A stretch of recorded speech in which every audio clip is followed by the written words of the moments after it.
verse 13. Now when God made his promise to Abraham, since he could swear by no one greater, he swore by himself, saying, surely I will bless you greatly and multiply your descendants abundantly. And so by persevering, Abraham inherited the promise.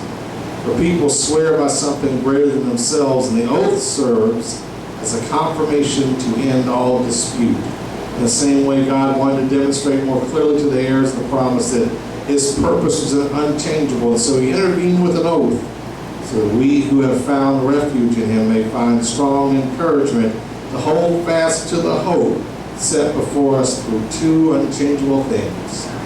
Since it is impossible for God to lie, we have this hope as an anchor for the soul, sure and steadfast, which reaches inside the curtain, where Jesus, our forerunner, entered on our behalf, since he became a priest forever in the order of Melchizedek. You may be seated. Today's sermon, how to be like Jesus, part 5. We'll talk about hope today.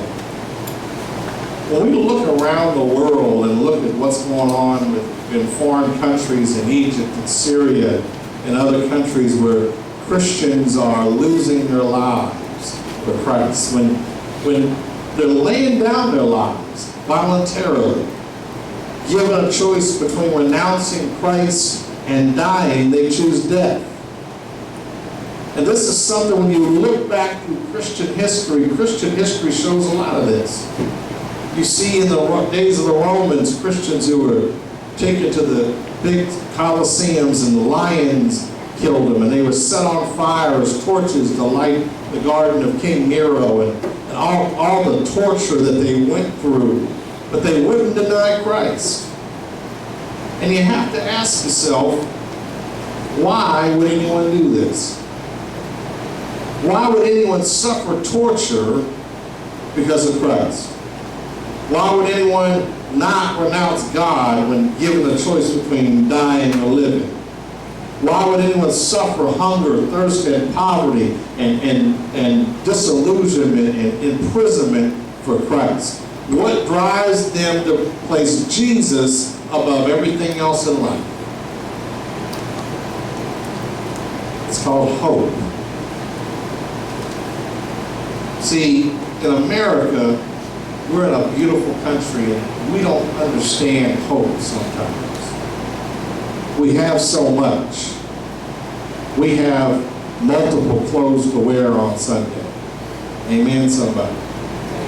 We have nice cars to drive in. We have nice homes to live in. We have plenty of food in our refrigerator. When we run out of food, we just run down to H-E-B and get some more. If our light bulbs go out, we go down to Walmart and get what we need. We have so much, and sometimes we don't understand how other Christians live. We have freedom to worship in this country. Despite all the attack on Christianity, we can still gather on Sundays. We can still go to church. We can still talk about Jesus and carry Bibles around. We have all this freedom and prosperity. We can come and go as we please, worship Jesus without fear of reprisal. And sometimes we forget who Jesus is and why people die for him. See, as a country, as a whole, we've become very wicked. We were founded on principles that came from what they call the Judeo-Christian background, right and wrong, and the Ten Commandments. The very founders wrote down that we were created by someone, given inalienable rights to life, liberty, and the pursuit of happiness. And we forgot that we were endowed by a creator, that we didn't just get this ourselves, but that we were created by someone superior to us, and that's who we should have our hope in. But as Americans, we've forgotten that piece, and we've got to call it wrong, right, wrong. What God calls sin, we approve of it. And while believers in other nations have to hide for and die for their beliefs, we go undercover and won't let folk know we're saved sometimes.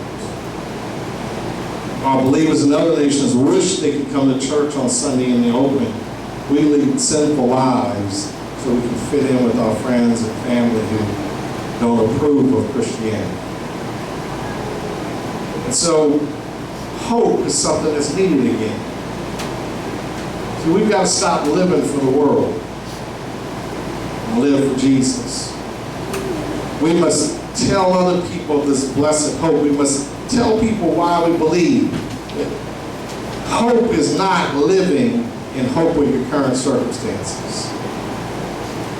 See, there's no guarantee that what you're currently going through is going to improve. There isn't one. There's no guarantee that everything's going to be all right. There's no guarantee you're going to get that promotion at work or you're going to find that job. There's no guarantee that what you're dealing with right now is going to get better. You're going to have trouble. You're going to have tough times. That's not what you should put your hope and faith in. See, if you put your hope and faith in that, you're going to be disappointed. And that's what happens today. We look at our circumstances, we look at things that happen, and the first thing we want to do is ask where God is. We want to blame God because we're looking at our current circumstances. We're looking at where we are right now. We've forgotten why it is people actually get saved. I hope this never happens. There may come a day in America where Christians are persecuted. It may come a time where we have to go undercover to worship God. I hope and pray that never happens. But it may happen. And if what you build is on what you can see,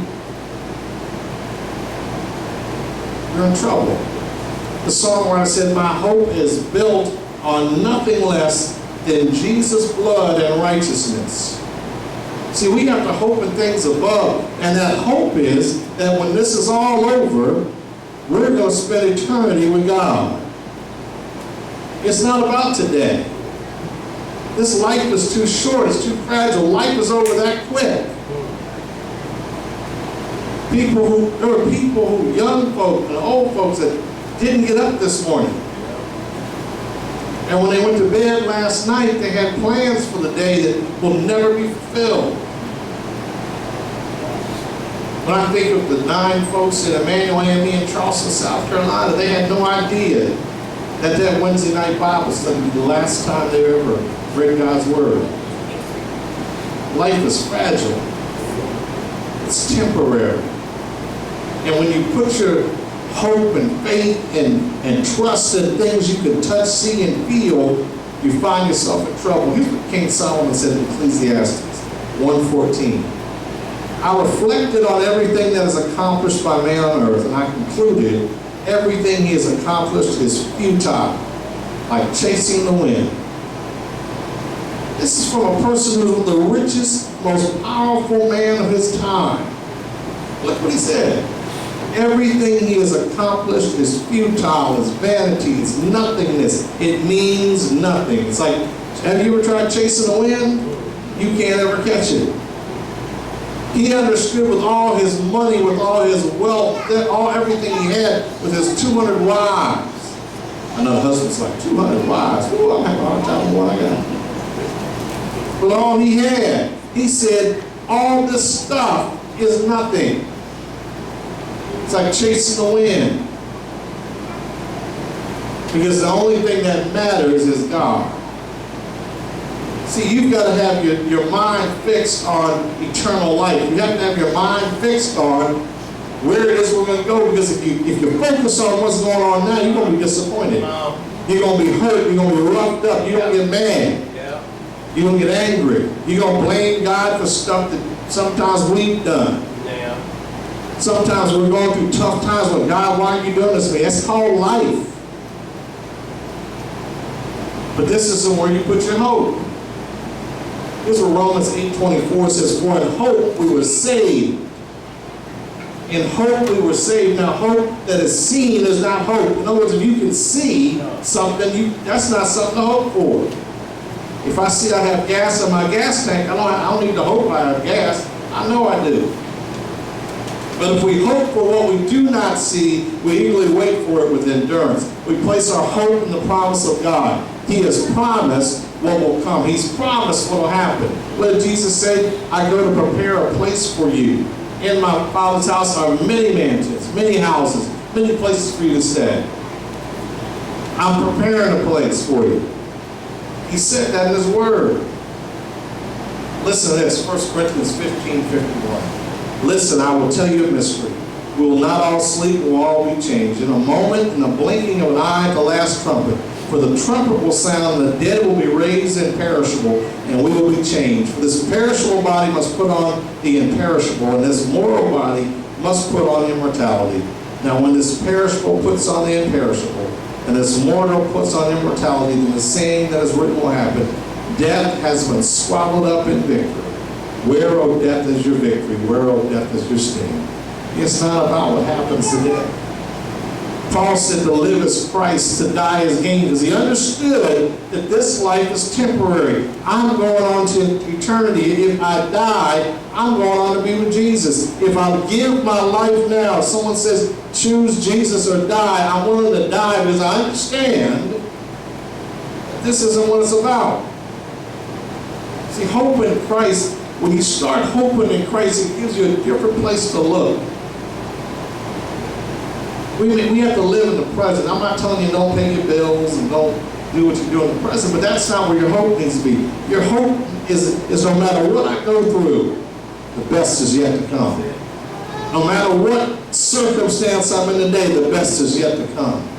No matter what it is that could be happening to me today and my family, I know the best is yet to come. I may not understand what's going on, but the old hymn writer said, I'll understand it better by and by. Keep your eyes focused on Jesus.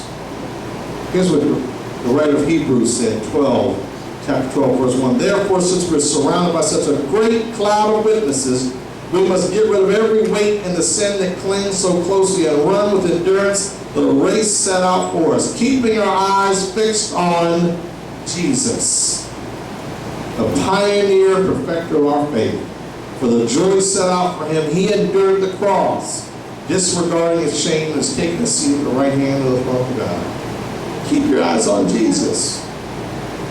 Keep your eyes on him. Here's something else hope does. Hope gives us a different way to think. How many of y'all know the way you think about yourself is what you end up becoming? If you think you're a loser, guess what? You're going to be a loser. If you think you're not worth anything, you're going to be not worth anything. So you have to think on the things of God and think about what God says. He said you're more than a conqueror. He said you're a victor. He said no weapon formed against you can prosper. That's what he said.